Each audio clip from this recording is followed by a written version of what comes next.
plano talaga namin is UK. Tapos, nagkameron ng konting problem sa application.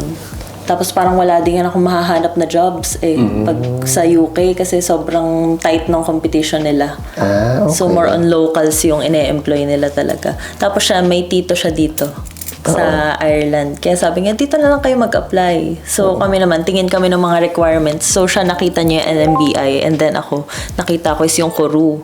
The problem, hindi ko alam paano magsa-start nun kasi wala akong mapagtanungan, wala akong kakilala na magme-medtech dito.